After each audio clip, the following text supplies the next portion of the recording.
There are some houses that smell like regret even before tragedy strikes.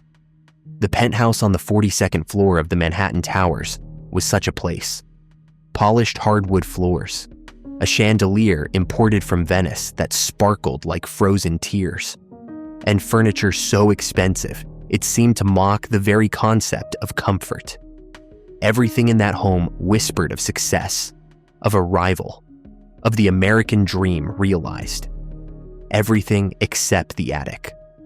The attic smelled of dust and old cardboard, of forgotten things and silent sorrows.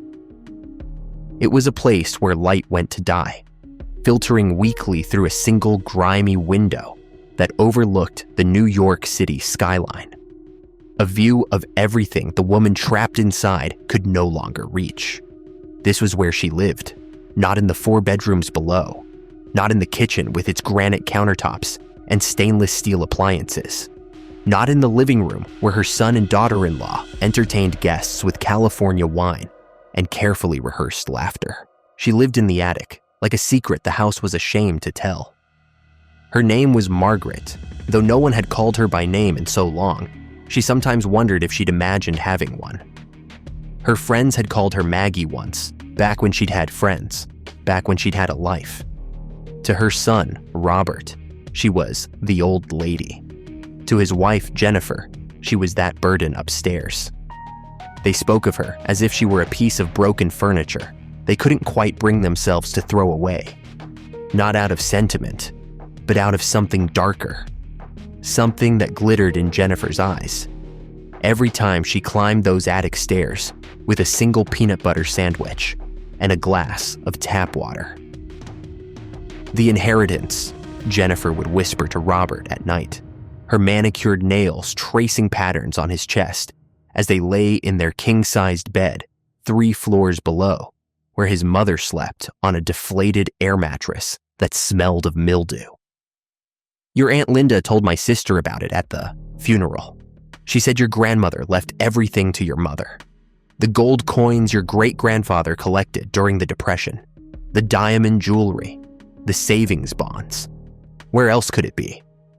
Robert would nod, his designer cologne mingling with the scent of whiskey on his breath. He was a successful hedge fund manager, a man who wore Rolex watches and drove a Tesla that hummed like a satisfied predator.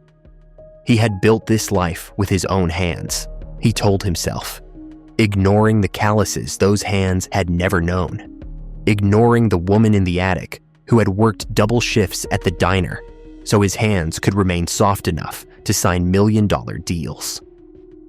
She's hiding it, he would agree, his voice flat, empty of the warmth it had once held when he was a boy and would run to his mother with skinned knees and broken baseball bats. She's always been stubborn that way, secretive. We just need to wait. Wait. That was the word they used instead of let her die. It sounded better, more civilized, more fitting for people who donated to charity auctions and posted about gratitude on Instagram. They were waiting. The days in the attic moved like wounded animals, slowly, painfully, with a kind of desperate heaviness. Margaret would wake when the morning light finally found the courage to enter her window, and she would sit on the edge of her mattress, her bones creaking almost as loudly as the floorboards beneath her feet. Her hands trembled as she performed her morning routine, folding her single blanket with the precision of a ritual, washing her face in the small plastic basin they'd grudgingly provided, combing her thin gray hair with fingers that remembered when that hair had been auburn and thick and beautiful. She could hear them below, the sound of expensive shoes clicking on hardwood, the hiss of their espresso machine, Jennifer's high-pitched laugh as she talked to her friends on the phone about their upcoming trip to the Bahamas. Sometimes, Margaret would stand at the top of the attic stairs, her hand hovering over the railing, wondering if she should go down. Perhaps today, Robert would look at her and remember the nights she'd walked 8 blocks in the snow to save subway fare so he could have new sneakers. Remember the times she'd eaten only crackers so he could have steak. Remember the boy he'd been, the boy who had once wrapped his small arms around her neck and whispered, "I'll take care of you forever, Mom." But she never went down because she knew what she would see in their eyes, that cold calculation, that barely disguised impatience, that question they never quite asked aloud. When will you finally die and tell us where the money is? If only they knew the truth, if only they understood that the fortune they sought was not hidden in her old cardboard boxes, not buried beneath floorboards, not sewn into the lining of her faded house dresses. The fortune was already theirs. It had always been theirs. But greed has a way of blinding people to what's more precious than money itself. The illness came like a thief in December.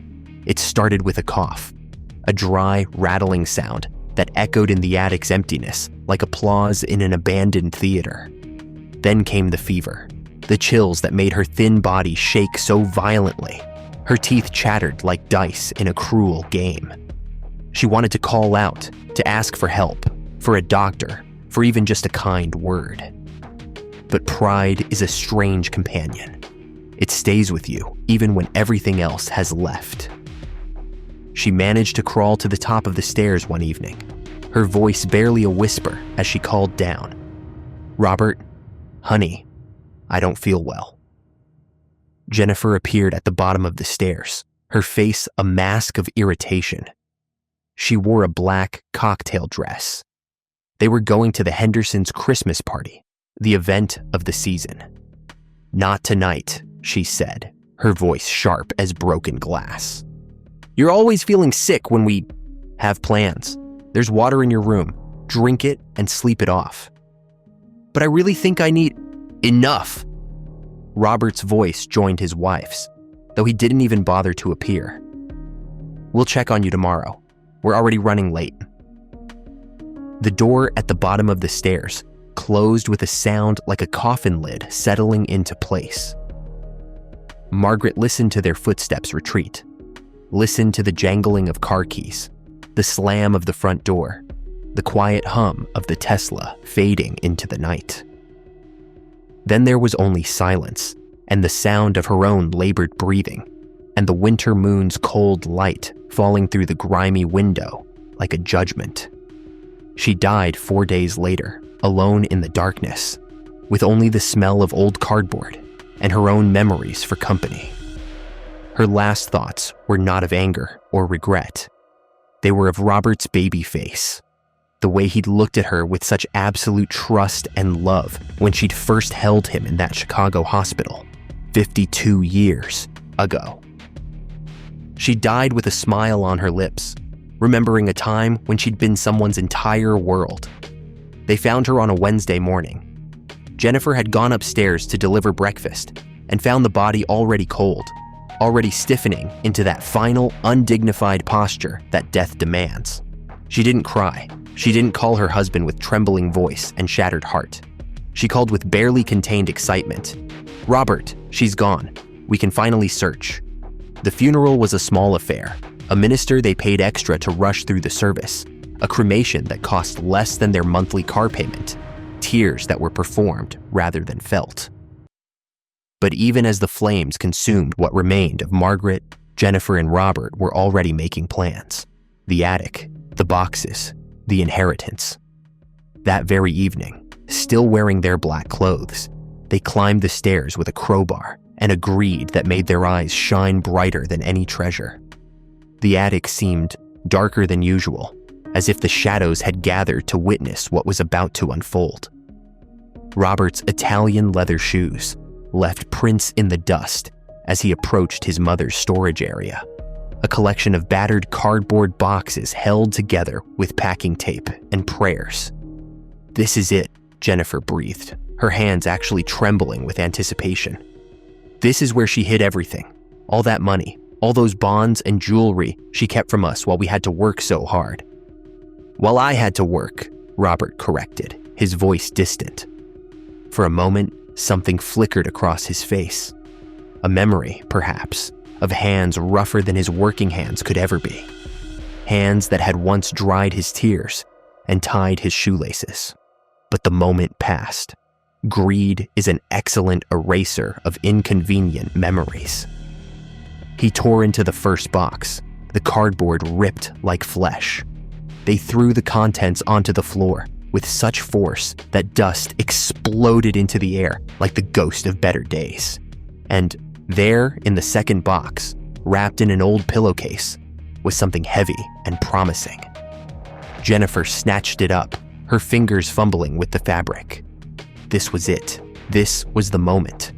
All those years of patience, of pretending, of tolerating the old woman's presence. It was all about to pay off. She unwrapped the pillowcase, but no gold coins fell out, no diamond rings, no bearer bonds that promised fortunes. Instead, tiny objects scattered across the floor with soft, almost musical sounds. A baby tooth, yellowed with age. Another. A small rubber baseball, Robert's first, from T-ball when he was 5. A crayon drawing of a house and 2 stick figures, one big and one small, both smiling under a crooked sun labeled home. A medal from a Little League championship that Robert had forgotten he'd even won. A dried corsage from some long ago Mother's Day. A report card with gold stars and a teacher's note. Robert is a joy to have in class. Jennifer stared at the scattered treasures that were worthless, that couldn't be sold, that couldn't be deposited or invested or used to prove one's worth to jealous neighbors. "What is this?" she whispered, her voice cracking with disbelief. "Where's the inheritance? Where's the—" But Robert wasn't listening.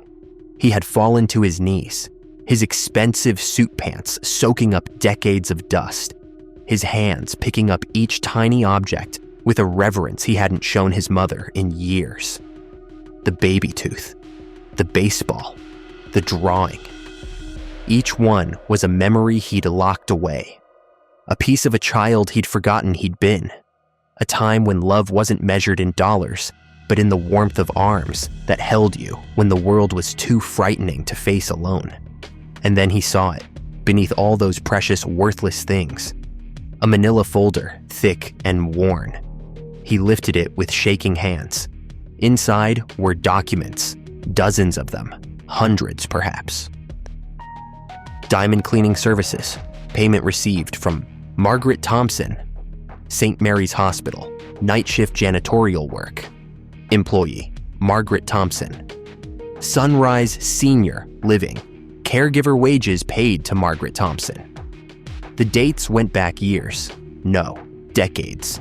The amounts were pitifully small, the work clearly brutal for a woman her age. And every single pay stub had a note in the corner, written in his mother's careful handwriting, for Robert's future.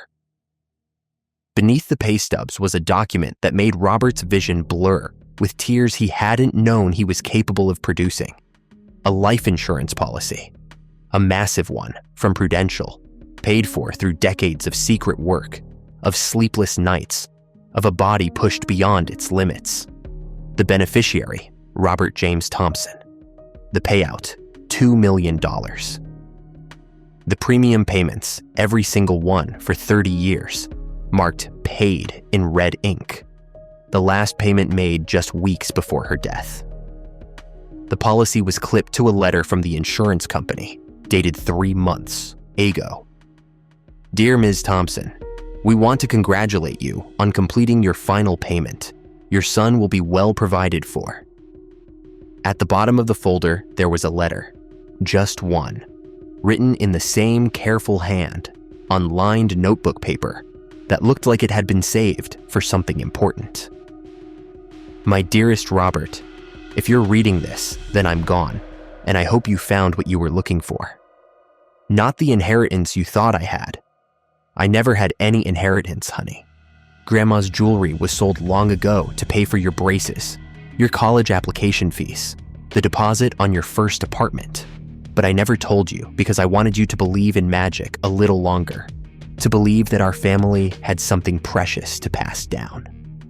The truth is, the only treasure I ever had was you, and I spent every moment of my life trying to turn that treasure into something that would keep you safe, keep you comfortable, keep you from ever knowing the poverty I knew as a child in Detroit. I worked the night shifts while you slept. I cleaned hospitals and offices and nursing homes. I was a janitor, yes, but never your servant. I was a servant to love, to the dream of seeing you succeed. And you did, my son. You succeeded beyond my wildest hopes. I know these last years were hard. I know you and Jennifer needed your space to build your life. I never blamed you for the attic. It was warm enough. And from that small window, I could see the lights of Manhattan and imagine all the wonderful things you were doing down there in your beautiful home.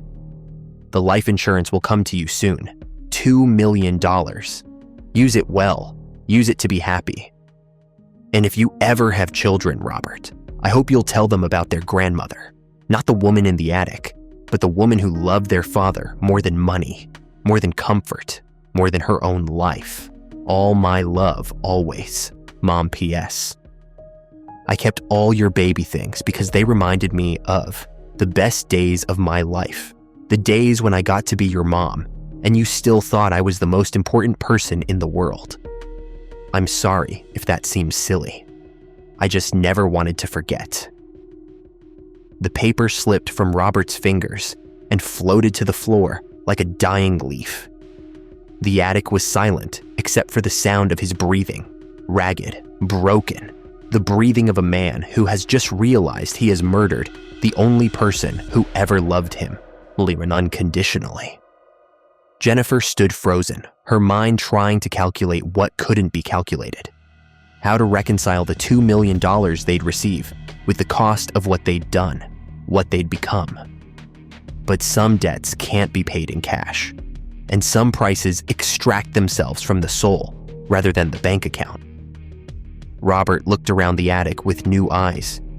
He saw the deflated air mattress she'd slept on while he'd rested on a Tempur-Pedic below. He saw the plastic basin, the grimy window, the cardboard boxes that held not ancestral treasures, but something infinitely more valuable.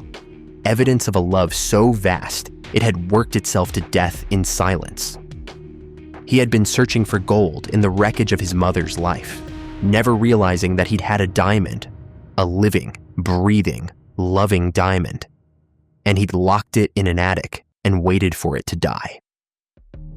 The penthouse groaned around him, and for the first time, Robert understood that sound. It wasn't the settling of old wood or the complaint of aging infrastructure. It was grief.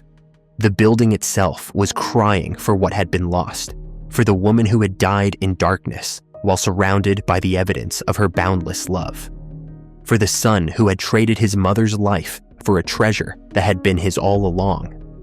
He gathered all the small objects, the teeth, the toys, the drawings, and held them against his chest, his body shaking with sobs that seemed to come from a place deeper than his lungs, a place where regret lives and breeds and feeds on the irrevocable.